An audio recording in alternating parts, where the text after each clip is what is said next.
Howdy folks, it's Meandering Mike in the Man Cave of Madness. It's middle afternoon and we are looking at here the miniatures that I've painted so far for the Mini Warmut September challenge. These are part of the minis of the poll from my channel, part of the Terrain Scenics. These are the Ender Toys Cliff pieces. Show a video earlier of all the stuff that I had primed and put together. So as I had mentioned before, I had used different kinds of primer on these.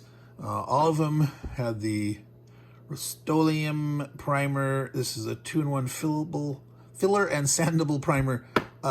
It gave some extra texture to some of these. It gave it a really good sort of like a kind of a volcanic rock fill or a sandstone type thing.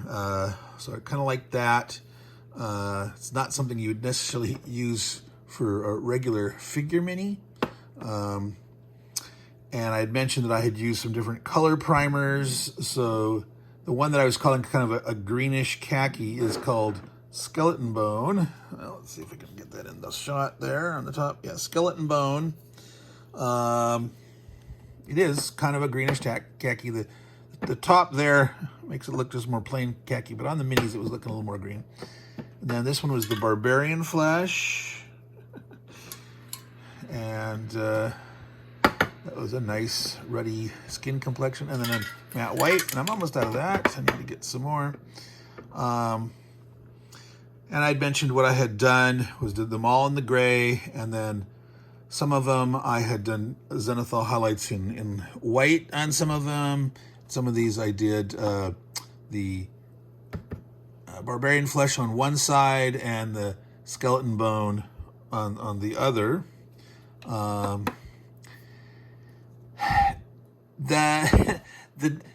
primer of the Barbarian Flesh and the Skeleton Bone, really I can't really tell anymore. After they had been applied with their speed paint. Some of them I did a little bit of highlights, dry brushing, and then an ink. I really can't tell. It didn't have enough effect to come through to tell the difference between the Skeleton Bone and the Barbarian Flesh.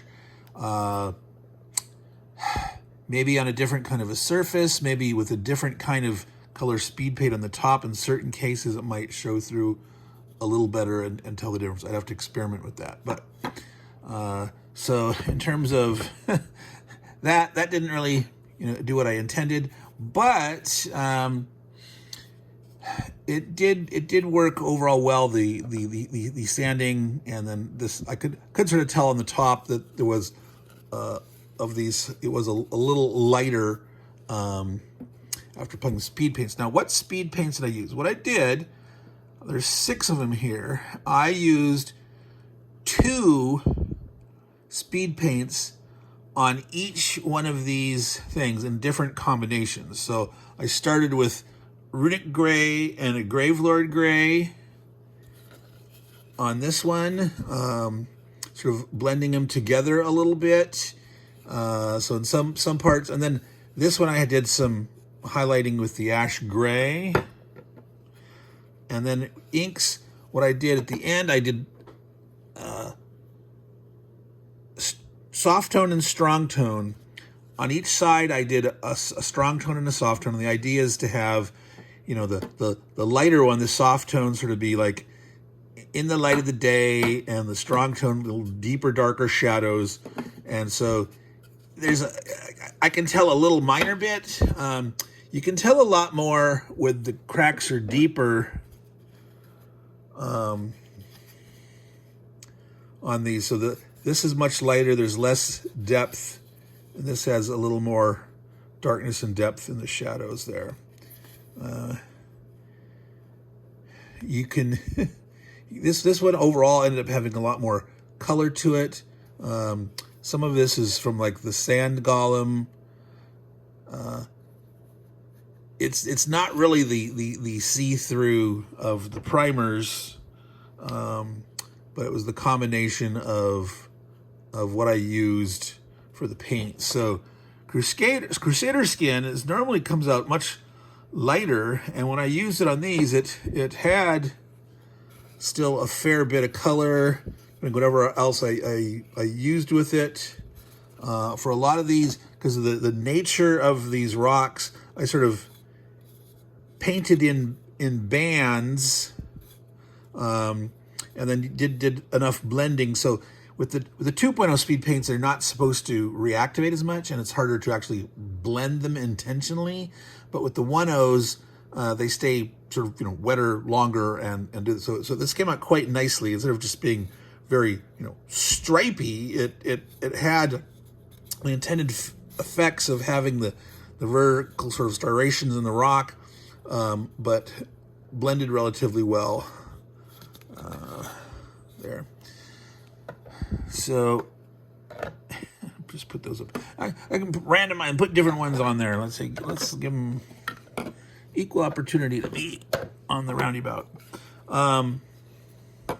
So again, going through the colors, Pallid Bone, Sand Golem. This is one of my favorite speed paint colors, Sand Golem. Hardened Leather.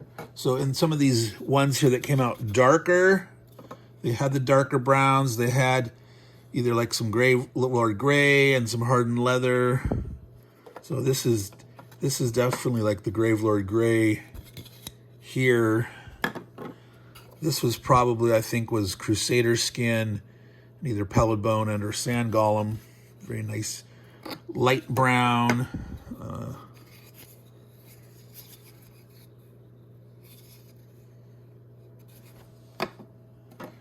Now, I also used these, so I did use some acrylic, ash gray, and cairnstone. So this is quite light, and I mixed some ash gray into it.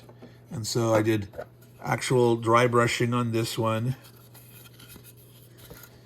And I think this one a little bit. This is actually a wash. So it's a light grayish wash. And I don't remember exactly which one I ended up using that on. This here is like a semi-metallic adamantine. And it, I believe, is what I used. Some on this and some on this here. So some of this here, there's so definitely a more of a, not a glossy, but a textural richness, sort of a depth to the grayish color. And so you look at it in certain lights, and it looks a little more metallic. And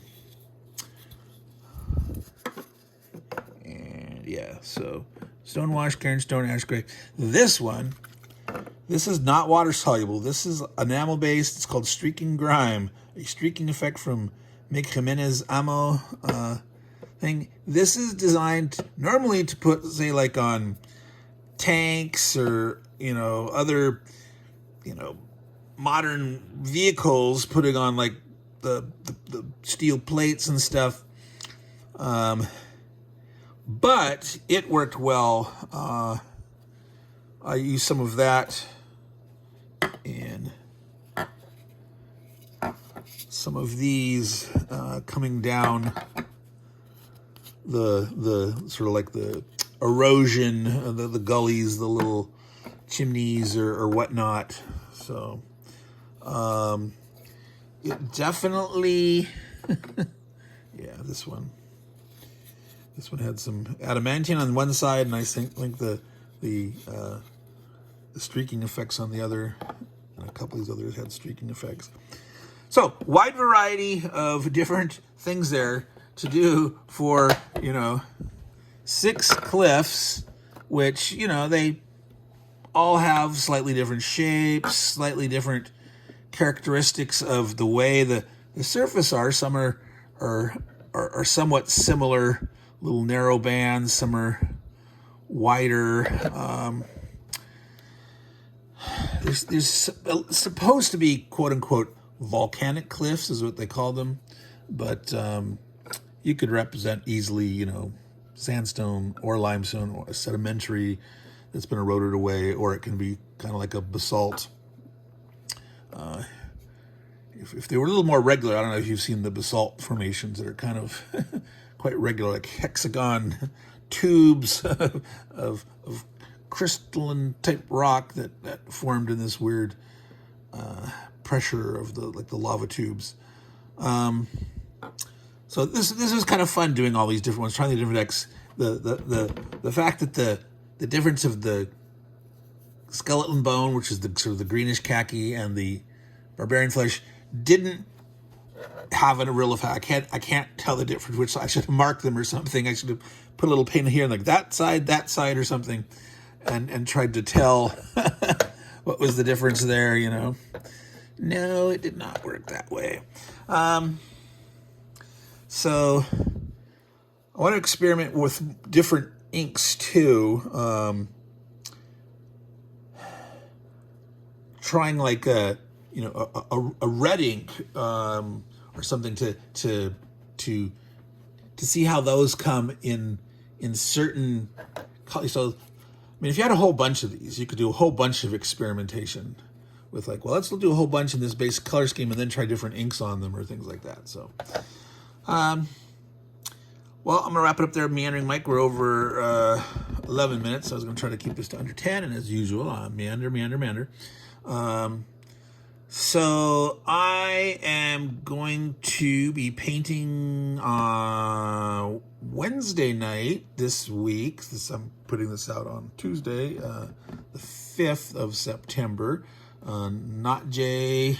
This channel is supposed to be back in action. Hopefully we'll come there, and I'll be painting along. I don't know if I'll be on the show or not. I don't know if I'll jump in and be live or not, but I'll be live in chat. So that's usually at 6 p.m. on Wednesdays on Pacific time, 9 Eastern. So you can join in there, and whether you're painting or playing Hex Encounter Wargame or whatever on this side, or just want to listen in to our rambling, we've got a group of guys and gals that like to hang out and chat and talk about this, that, the other thing, and paint miniatures, build models, and play Hex Encounter Wargames. So, Meandering Mike, Man Cave of Madness. Don't forget, take care of your minis. They'll take care of you.